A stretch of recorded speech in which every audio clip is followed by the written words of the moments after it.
Welcome back to Baby Ellis' stories. We now return to 20,000 Leagues Under the Sea by Jules Verne. Part 1, Chapter 9, Ned Land's Tempers. How long we slept, I do not know, but our sleep must have lasted long, for it rested us completely from our fatigues.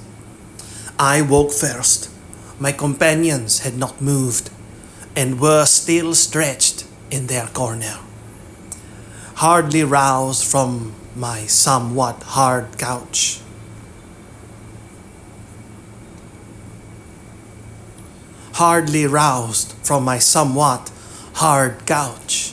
I felt my brain freed, my mind clear.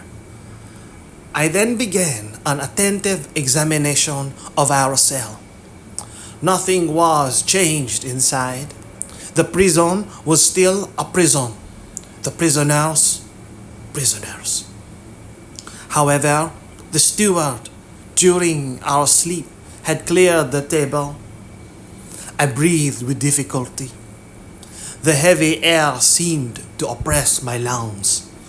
Although the cell was large, we had evidently consumed a great part of the oxygen that it contained.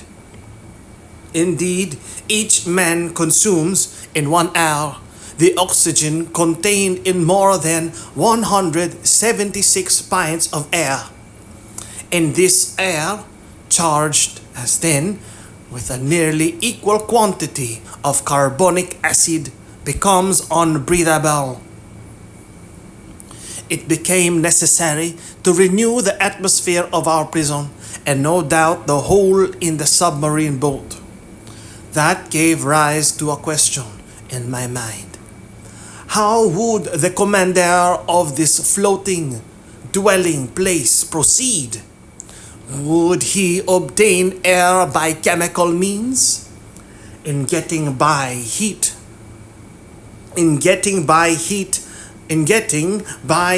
the oxygen contained in chlorate of potash, and in absorbing carbonic acid by caustic potash, or a more convenient, economical, and consequently more probable alternative. Would he be satisfied to rise and take breath at the surface of the water like a whale, and so renew for 24 hours the atmospheric provision? In fact, I was already obliged to increase my respirations to eke out of this cell the little oxygen it contained, when suddenly I was refreshed by a current of pure air and perfumed with saline emanations. It was an invigorating sea breeze charged with iodine. I opened my mouth wide, and my lungs saturated themselves with fresh particles. At the same time, I felt the boat rolling. The iron-plated monster had evidently just risen to the surface of the ocean to breathe, after the fashion of whales. I found out from that the mode of ventilating the boat. When I had inhaled this air freely, I sought the conduit pipe, which conveyed to us the beneficial whiff, and I was not long in finding it. Above the door was a ventilator, through which volumes of fresh air renewed the impoverished atmosphere of the cell. I was making my observations when Ned and Conseil awoke almost at the same time under the influence of this reviving air. They rubbed their eyes, stretched themselves, and were on their feet in an instant. "Did Master sleep well?" asked Conseil with his usual politeness. "Very well, my brave boy. And you, Monsieur Land?" "Soundly, Professor, but I don't know if I am right or not. There seems to be a sea breeze." A seaman could not be mistaken, and I told the Canadian all that had passed during his sleep. "Good," said he. "That accounts for those roarings we heard when the supposed narwhal sighted the Abraham Lincoln." "Quite so, Master Land. It was taking breath." "Only, Mr. Aronnax, I had no idea what o'clock it is, unless it is dinner time." "Dinner time, my good fellow. Say rather breakfast time, for we certainly have begun another day." "So," said Conseil, "we have slept 24 hours? That is my opinion." "I will not contradict you," replied Ned Land. "But dinner or breakfast, the steward will be welcome, whichever he brings." "Master Land, we must conform to the rules on board, and I suppose our appetites are in advance of the dinner hour." "That is just like you, friend Conseil," said Ned impatiently. "You are never out of temper, always calm. You would return thanks before grace and die of hunger rather than complain." Time was getting on, and we were fearfully hungry, and this time the steward did not appear. It was rather too long to leave us, if they really had good intentions towards us. Ned Land, tormented by the cravings of hunger, got still more angry, and notwithstanding his promise, I derided an explosion when he found himself with one of the crew. For 2 hours more, Ned Land's temper increased. He cried, he shouted, but in vain. The walls were deaf. There was no sound to be heard in the boat. All was still as death. It did not move, for I should have felt the trembling motion of the hull under the influence of the screw, plunged in the depths of the waters. It belonged no longer to earth. The silence was dreadful. I felt terrified. Conseil was calm. Ned Land roared. Just then a noise was heard outside. Steps sounded on the metal flanks. The locks were turned, the door opened, and the steward appeared. Before I could rush forward to stop him, the Canadian had thrown him down and held him by the throat. The steward was choking under the grip of his powerful hand. Conseil was already trying to unclasp the harpooner's hand from his half-suffocated victim, and I was going to fly to the rescue when suddenly I was nailed to the spot by hearing these words in French. "Be quiet, Master Land, and you, Professor, will you be so good as to listen to me?" Chapter 10.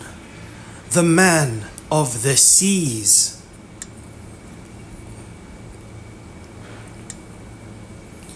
It was the commander of the vessel who thus spoke. At these words, Ned Land rose suddenly. The steward, nearly strangled, tottered out on a sign from his master. But such was the power of the commander on board, that not a gesture betrayed the resentment which this man must have felt towards the Canadian. Conseil, interested in spite of himself. I, stupefied, awaited in silence the result of this scene. The commander, leaning against the corner of a table with his arms folded, scanned us with profound attention. Did he hesitate to speak? Did he regret the words which he had just spoken in French? One might almost think so. After some moments of silence, which not one of us dreamed of breaking, "Gentlemen," said he in a calm and penetrating voice, "I speak French, English, German, and Latin equally well. I could, therefore, have answered you at our first interview, but I wish to know you first, then to reflect. The story told by each one entirely agreeing in the main points, convinced me of your identity.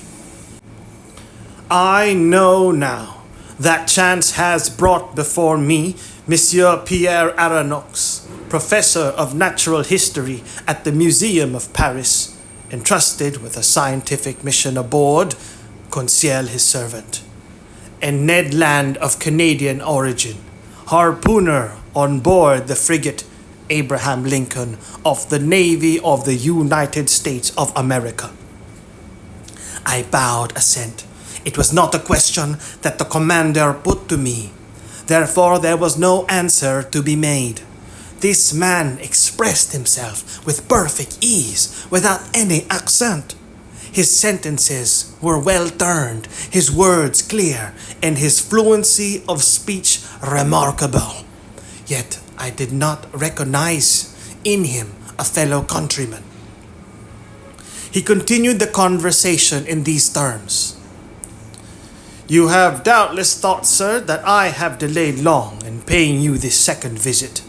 The reason is that, your identity recognized, I wish to weigh maturely what part to act towards you. I have hesitated much.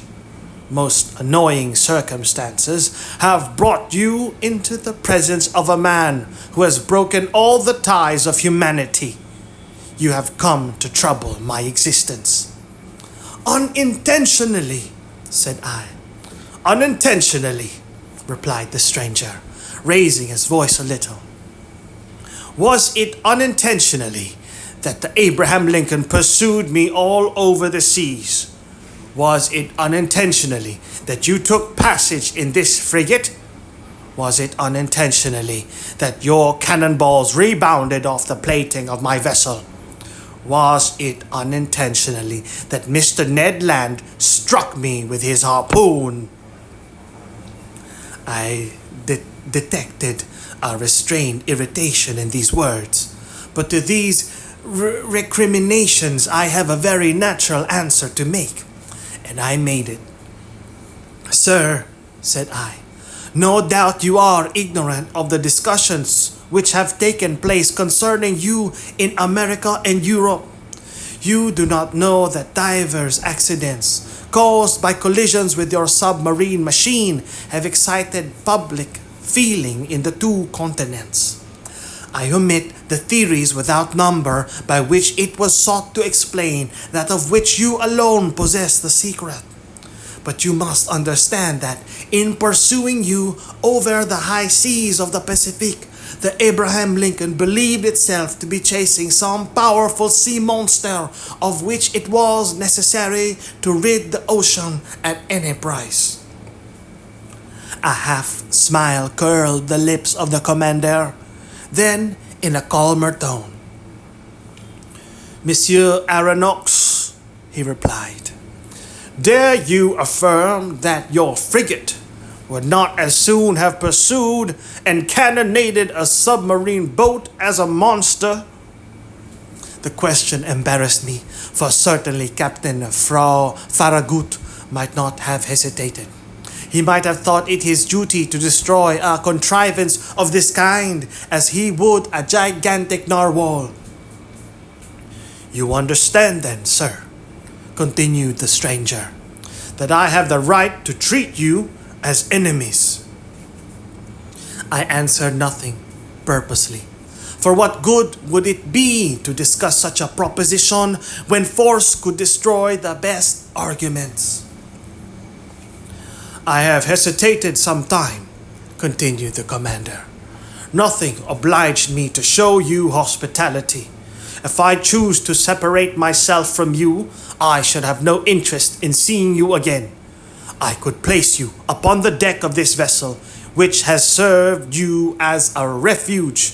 I could sink beneath the waters and forget that you had ever existed. Would not that be my right?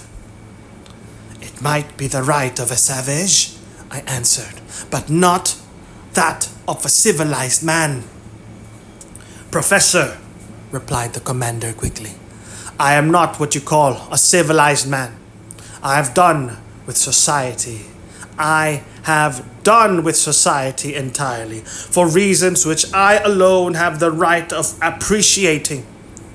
I do not, therefore, obey its laws, and I desire you never to allude to them before me again." This was said plainly. A flash of anger and disdain kindled in the eyes of the unknown, and I had a glimpse of a terrible past in the life of this man. Not only had he put himself beyond the pale of human laws, but he had made himself independent of them, free in the strictest acceptation of the word, quite beyond their reach. Who then would dare to pursue him at the bottom of the sea, when on its surface he defied all attempts made against him? What vessel could resist the shock of his submarine monitor? What cuirass, however thick, could withstand the blows of his spur? No man could demand from him an account of his actions. God, if he believed in one, his conscience, if he had one, were the sole judges to whom he was answerable. These reflections crossed my mind rapidly, whilst the stranger personage was silent, absorbed, and as if wrapped up in himself. I regarded him with fear mingled with interest, as doubtless Oedipus regarded the Sphinx. After rather a long silence, the commander resumed the conversation. "I have hesitated," said he, "but I have thought that my interest might be reconciled with that pity to which every human being has a right. You will remain on board my vessel, since fate has cast you there.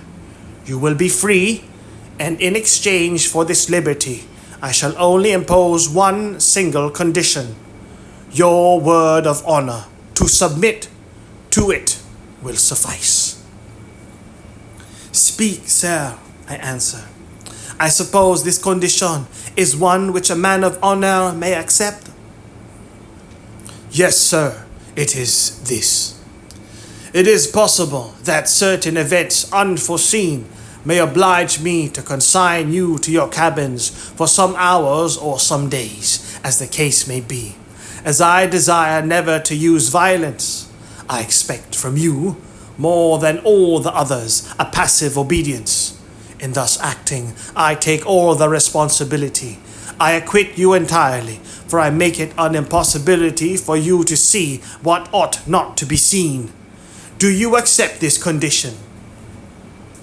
Then things took place on board which, to say the least, were singular, and which ought not to be seen by people who are not placed beyond the pale of social laws.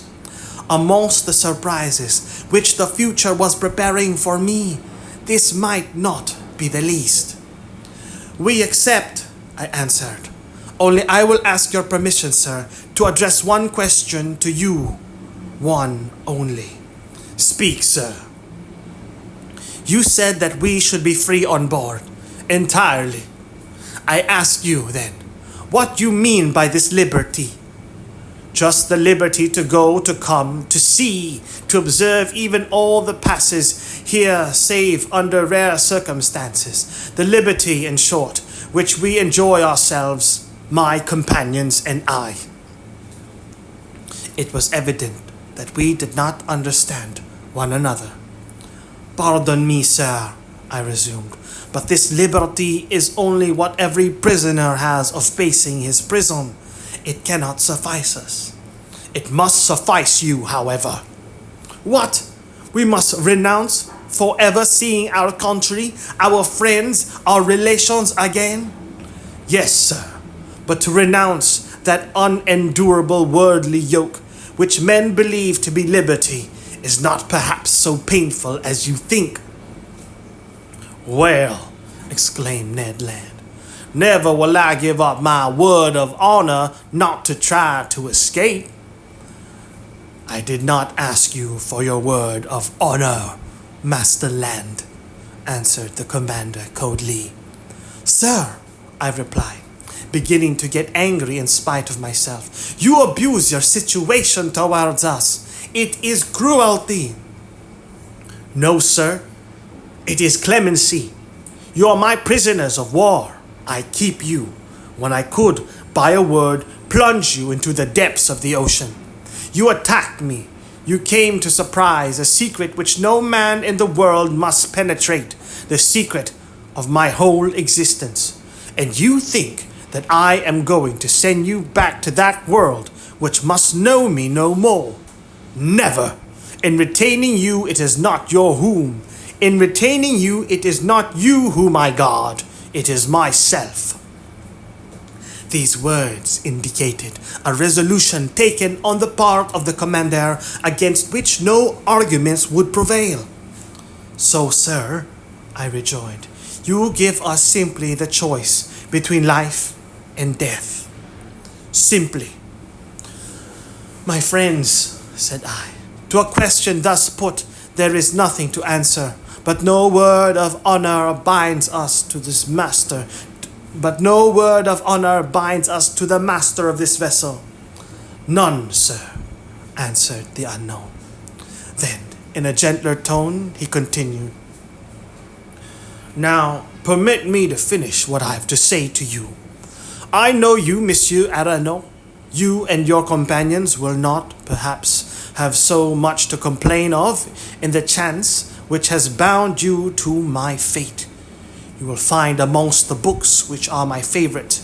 Study the work which you have published on the depths of the sea. I have often read it.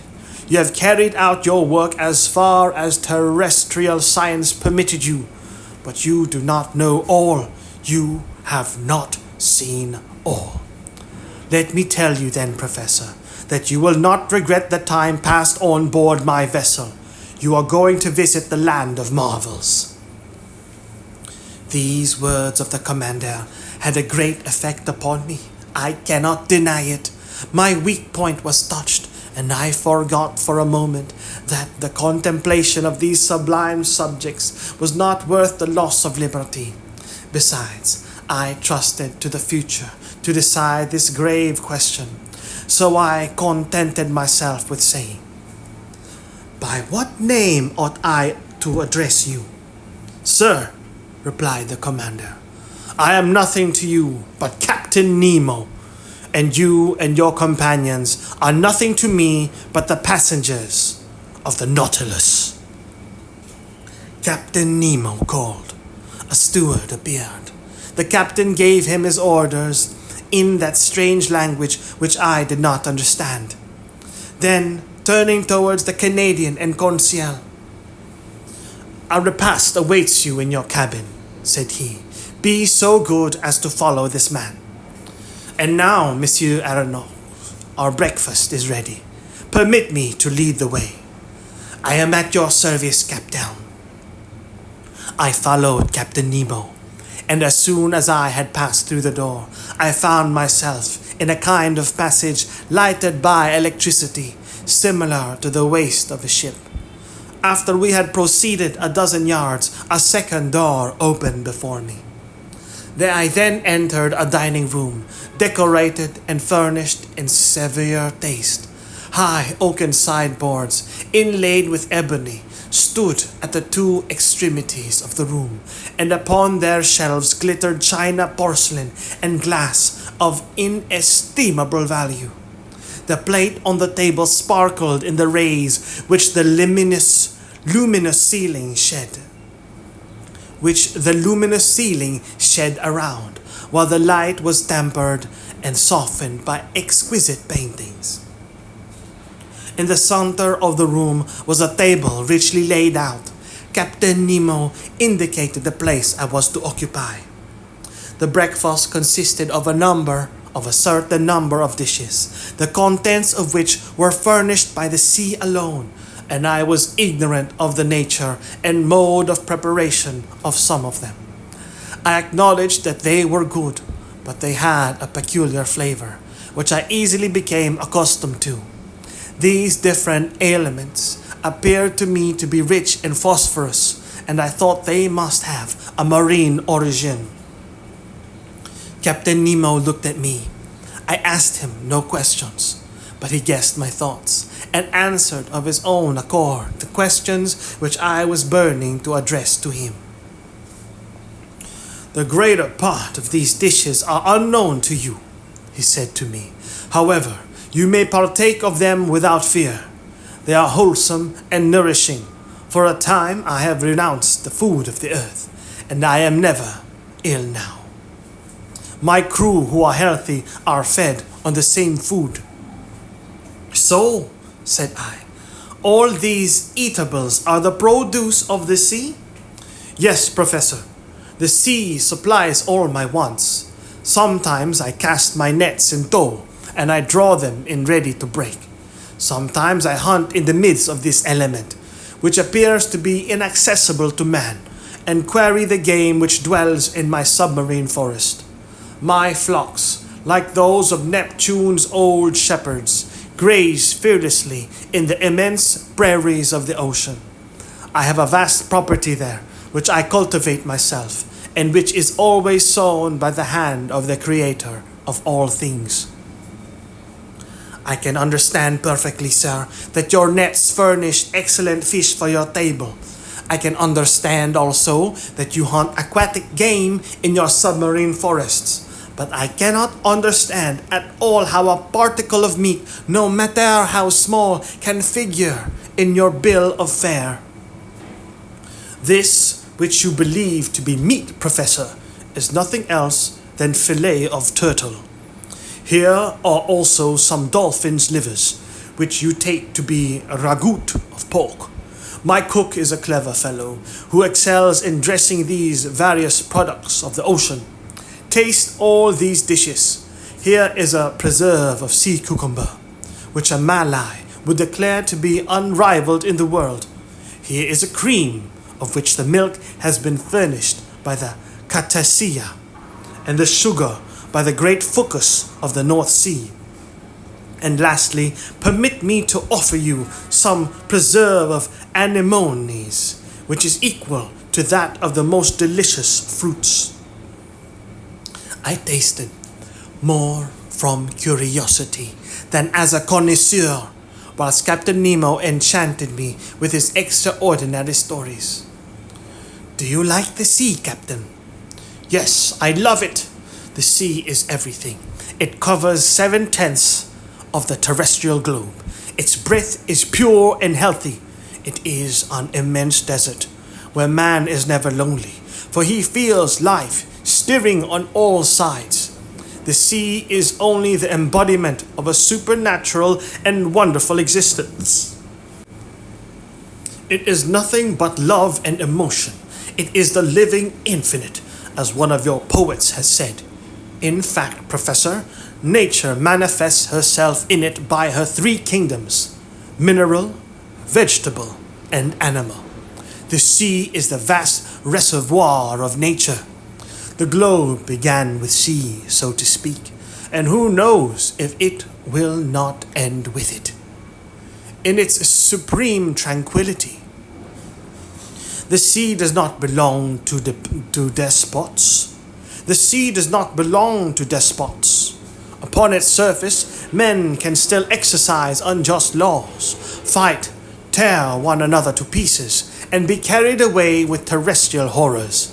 But at 30 feet below its level, their reign ceases, their influence is quenched, and their power disappears. Ah, sir, live in the bosom of the waters. There only is independence. There I recognize no masters. There I am free." Captain Nemo suddenly became silent in the midst of this enthusiasm, by which he was quite carried away. For a few moments he paced up and down, much agitated. Then he became more calm, regained his accustomed coldness of expression, and turning towards me. "Now, Professor," said he, "if you wish to go over the Nautilus, I am at your service."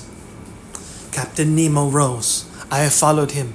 A double door contrived at the back of the dining room, opened, and I entered a room equal in dimensions to that which I had just quitted. It was a library. High pieces of furniture of black violet ebony inlaid with brass supported upon their wide shelves a great number of books uniformly bound. They followed the shape of the room, terminating at the lower part in huge divans covered with brown leather, which were curved to afford the greatest comfort. Light, movable desks, made to slide in and out at will, allowed one to rest one's books while reading. In the center stood an immense table, covered with pamphlets, amongst which were some newspapers already of old date. The electric light flooded everything. It was shed from 4 unpolished globes, half sunk in the volutes of the ceiling. I looked with real admiration at this room, so ingeniously fitted up, and I could scarcely believe my eyes. "Captain Nemo," said I to my host, who had just thrown himself on one of the divans. "This is a library which would do honor to more than one of the continental palaces, and I am absolutely astounded when I consider that it can follow you to the bottom of the seas." "Where could one find greater solitude or silence, Professor?" replied Captain Nemo. Did your study in the museum afford you such perfect quiet?" "No, sir, and I must confess that it is a very poor one after yours. You must have 6 or 7,000 volumes here." 12,000, Mr. Aronnax. These are the only ties which bind me to earth. But I had done with the world on the day when my Nautilus plunged for the first time beneath the waters. That day I brought my last volumes, my last pamphlets, my last papers, and from that time I wish to think that men no longer think or write. These books, Professor, are at your service. Besides, and you can make use of them freely. I thanked Captain Nemo and went up to the shelves of the library. Works on science, morals, and literature abounded in every language, but I did not see one single work on political economy. That subject appeared to be strictly proscribed. Strange to say, all of these books were irregularly arranged in what language they were written, and this melody proved that the captain of the Nautilus must have read indiscriminately the books which he took up by chance. "Sir," said I to the captain, "I thank you for having placed this library at my disposal. It contains treasures of science, and I shall profit by them." "This room is not the only library," said Captain Nemo. "It is also a smoking room." "A smoking room?" I cried. "Then one may smoke on board?" "Certainly." "Then, sir, I am forced to believe that you have kept up a communication with Havana." "Not any," answered the captain, "except this cigar, Monsieur Aronnax, and though it does not come from Havana, you will be pleased with it if you are a connoisseur." I took the cigar which was offered me. Its shape recalled the London ones, but it seemed to be made of leaves of gold. I lighted it at a little brazier, which was supported upon an elegant bronze stem, and drew the first whiffs with the delight of a lover of smoking who has not smoked for 2 days. "It is excellent, but it is not tobacco." "No," answered the captain. "This tobacco comes neither from Havana nor from the East. It is a kind of seaweed rich in nicotine, with which the sea provides me, but somewhat sparingly." At that moment, Captain Nemo opened a door which stood opposite to that by which I had entered the library. I passed into an immense drawing room splendidly lighted. It was a vast four-sided room, 30 feet long, 18 wide, and 15 high. A luminous ceiling, decorated with light arabesques, shed a soft clear light over all the marvels accumulated in this museum. For it was, in fact, a museum, in which an intelligent and prodigal hand had gathered all the treasures of nature and art, with the artistic confusion which distinguishes a painter's studio.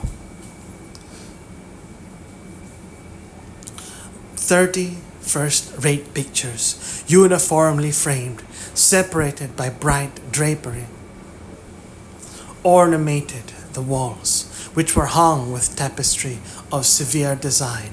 I saw works of great value, the greater part of which I had admired in the special collections of Europe and in the exhibitions of paintings. Some admirable statues in marble and bronze, after the finest antique models, stood upon pedestals in the corners of this magnificent museum. Amazement, as the captain of the Nautilus had predicted, had already begun to take possession of me. "Professor," said this strange man, "you must excuse the unceremonious way in which I receive you and the disorder of this room." "Sir," I answered, "without seeking to know who you are, I recognize in you an artist." "An amateur, nothing more, sir. Formerly I loved to collect these beautiful works created by the hand of man. I sought them greedily and ferreted them out indefatigably, and I have been able to bring together some objects of great value. These are my last souvenirs of that world which is dead to me. In my eyes, your modern artists are already old. They have 2,000 or 3,000 years of existence.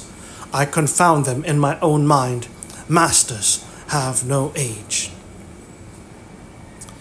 Side note: 4 paragraphs seem to be missing from this omnibus text here. They have to do with musical composers, a piano, and a brief reverie on the part of Nemo. End side note.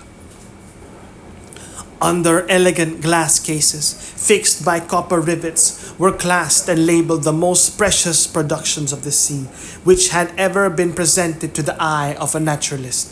My delight as a professor may be conceived. Side note: 2 long paragraphs seem to be missing from this omnibus here. End side note. Apart in separate compartments were spread out chaplets of pearls of the greatest beauty, which reflected the electric light in little sparks of fire.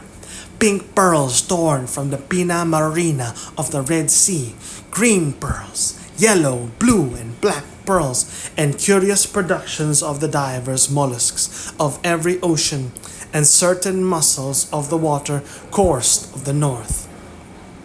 Lastly, several specimens of inestimable value. Some of these pearls were larger than a pigeon's egg and were worth millions. Side note: this paragraph has been altered, the last sentence reworded. End side note. Therefore, to estimate the value of this collection was simply impossible. Captain Nemo must have expended millions in the acquirement of these various specimens. And I was thinking what source he could have drawn from to have been able thus to gratify his fancy for collecting, when I was interrupted by these words. "You are examining my shells, Professor. Unquestionably, they must be interesting to a naturalist, but for me they have a far greater charm, for I have collected them all with my own hand, and there is not a sea on the face of the globe which has escaped my researches. I can understand, Captain, the delight of wandering about in the midst of such riches. You are one of those who have collected their treasures themselves. No museum in Europe possesses such a collection of the produce of the ocean. But if I exhaust all my admiration upon it, I shall have none left for the vessel which carries it. I do not wish to pry into your secrets, but I must confess that this Nautilus, with the motive power which is confined in it, the contrivances which enable it to be worked, the powerful agent which propels it, all excite my curiosity to the highest pitch. I see suspended on the walls of this room instruments of whose use I am ignorant. You will find these same instruments in my own room, Professor, where I shall have much pleasure in explaining their use to you. But first, come and inspect the cabin which is set apart for your own use. You must see how you will be accommodated on board the Nautilus. I followed Captain Nemo, who, by one of the doors opening from each panel of the drawing room, regained the waist. He conducted me toward the bow, and there I found not a cabin, but an elegant room with a bed, dressing table, and several other pieces of excellent furniture. I could only thank my host. Your room adjoins mine, said he, opening a door, and mine opens into the drawing room that we have just quitted. I entered the captain's room. It had a severe, almost monkish aspect. A small iron bedstand, a table, some articles for the toilet, the whole lighted by a skylight. No comforts, the strictest necessaries only. Captain Nemo pointed to a seat. Be so good as to sit down, he said. I seated myself, and he began thus. Chapter 11.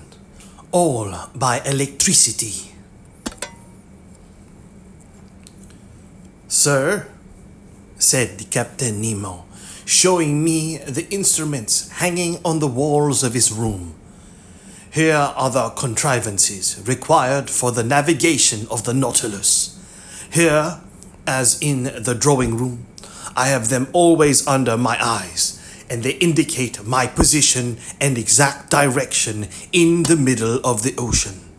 Some are known to you, such as the thermometer, which gives the internal temperature of the Nautilus, the barometer, which indicates the weight of the air and foretells the changes of the weather, the hygrometer, which marks the dryness of the atmosphere, the storm glass, the contents of which by decomposing announce the approach of tempests, the compass, which guides my course, the sextant, which shows the latitude by the altitude of the sun, chronometers, by which I calculate the longitude, and glasses for day and night, which I use to examine the points of the horizon, when the Nautilus rises to the surface of the waves. These are the usual nautical instruments, I replied, and I know the use of them. But these others, no doubt, answer to the particular requirements of the Nautilus. This dial with movable needle is a manometer, is it not? It is actually a manometer, but by communication with the water, whose external pressures it indicates, it gives our depth at the same time. And these other instruments, the use of which I cannot guess? Here, Professor, I ought to give you some explanations. Will you be kind enough to listen to me? He was silent for a few moments. Then he said, There is a powerful agent, obedient, rapid, easy, which conforms to every use and reigns supreme on board my vessel. Everything is done by means of it. It lights, warms it, and is the soul of my mechanical apparatus. This agent is electricity. Electricity? I cried in surprise. Yes, sir. Nevertheless, Captain, you possess an extreme rapidity of movement which does not agree well with the power of electricity. Until now, its dynamic force has remained under restraint and has only been able to produce a small amount of power. Professor, said Captain Nemo, my electricity is not everybody's. You know what seawater is composed of? In 1,000 grams are found 96.5% of water and about 2/3% of chloride of sodium. Then in a smaller quantity, chlorides of magnesium and of potassium, bromide of magnesium, sulfate of magnesia, sulfate and carbonate of lime. You see, then, that chloride of sodium forms a large part of it. So it is this sodium that I extract from the sea water, and of which I compose my ingredients. I owe all to the ocean. It produces electricity, and electricity gives heat, light, motion, and in a word, life to the Nautilus. But not the air you breathe. Oh, I could manufacture the air necessary for my consumption, but it is useless, because I go up to the surface of the water when I please. However, if electricity does not furnish me with air to breathe, it works at least the powerful pumps that are stored in spacious reservoirs, and which enable me to prolong at need, and as long as I will, my stay in the depths of the sea. It gives a uniform and unintermittent light. Unintermittent light, which the sun does not. Now look at this clock. It is electrical and goes with a regularity that defies the best chronometers. I have divided it into 24 hours like the Italian clocks, because for me there is neither night nor day, sun nor moon, but only that factitious light that I take with me to the bottom of the sea. Look, just now it is 10 o'clock in the morning. Exactly. Another application of electricity. This dial hanging in front of us indicates the speed of the Nautilus. An electric thread puts it in communication with the screw, and the needle indicates the real speed. Look, now we are spinning along with a uniform speed of 15 miles an hour. It is marvelous. And I see, Captain, you were right to make use of this agent that takes the place of wind, water, and steam. We are not finished, Monsieur Aranon, said Captain Nemo, rising. If you will allow me, we will examine the stern of the Nautilus. Really, I knew already the anterior part of this submarine boat, of which this is the exact division, starting from the ship's head, the dining room, 5 yards long, separated from the library by a watertight partition. The library, 5 yards long, the large drawing room, 10 yards long, separated from the captain's room by a second watertight partition. The said room, 5 yards in length, mine 2.5 yards, and lastly a reservoir of air, 7.5 yards, that extends to the bows. Total length 35 yards or 105 feet. The partitions had doors that were shut hermetically by means of India rubber instruments, and they ensure the safety of the Nautilus in case of a leak. I followed Captain Nemo through the waist and arrived at the center of the boat. There was a sort of well that opened between two partitions. An iron ladder, fastened with an iron hook to the partition, led to the upper end. I asked the captain what the ladder was used for. It leads to the small boat, he said. What? You have a boat? I exclaimed in surprise. Of course, an excellent vessel, light and insubmersible, that serves either as a fishing or as a pleasure boat. But then, when you wish to embark, you are obliged to come to the surface of the water? Not at all. This boat is attached to the upper part of the hull of the Nautilus and occupies a cavity made for it. It is decked, quite watertight, and held together by solid bolts. This ladder leads to a manhole made in the hull of the Nautilus that corresponds with a smaller hole made in the side of the boat. By this double opening, I get into the small vessel. They shut the one belonging to the Nautilus. I shut the other by means of screw pressure. I undo the bolts, and the little boat goes up to the surface of the sea with prodigious rapidity. I then open the panel of the bridge, carefully shut till then. I mast it, hoist my sail, take my oars, and I'm off. But how do you get back on board? I do not come back, Monsieur Aronnaud. The Nautilus comes to me. By your orders? By my orders. An electric thread connects us. I telegraph to it, and that is enough. Really? I said, astonished at these marvels. Nothing can be more simple. After having passed by the cage of the staircase that led to the platform, I saw a cabin 6 feet long, in which Conseil and Ned Land, enchanted with their repast, were devouring it with avidity. Then a door opened into a kitchen 9 feet long, situated between the large storerooms. There, electricity, better than gas itself, did all the cooking. The streams under the furnace gave out to the sponges of platina a heat which was regularly kept up and distributed.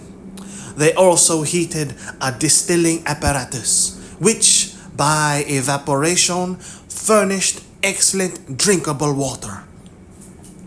Near this kitchen was a bathroom comfortably furnished, with hot and cold water taps. Next to the kitchen was the berth room of the vessel, 16 feet long, but the door was shut, and I could not see the management of it, which might have given me an idea of the number of men employed on board the Nautilus. At the bottom was a fourth partition that separated this office from the engine room. A door opened, and I found myself in the compartment where Captain Nemo, certainly an engineer of a very high order, had arranged his locomotive machinery. This engine room, clearly lighted, did not measure less than 65 feet in length. It was divided into parts. The first contained the materials for producing electricity, and the second, the machinery that connected it with the screw. I examined it with great interest in order to understand the machinery of the Nautilus. "You see," said the captain, "I use Bunsen's contrivances, not Ruhmkorff's. Those would not have been powerful enough. Bunsen's are fewer in number, but strong and large, which experience proves to be the best. The electricity produced passes forward, where it works by electromagnets of great size on a system of levers and cogwheels that transmit the movements to the axle of the screw. This one, the diameter of which is 19 feet, and the thread 23 feet, performs about 120 revolutions in a second. And you get then a speed of 50 miles an hour. I have seen the Nautilus maneuver before the Abraham Lincoln, and I have my own ideas as to its speed. But this is not enough. We must see where we go. We must be able to direct it to the right, to the left, above, below. How do you get to the great depths, where you find an increasing resistance, which is rated by hundreds of atmospheres? How do you return to the surface of the ocean, and how do you maintain yourselves in the requisite medium? Am I asking too much?" Not at all, Professor, replied the captain with some hesitation. Since you may never leave this submarine boat, come into the saloon. It is our usual study, and there you will learn all you want to know about the Nautilus.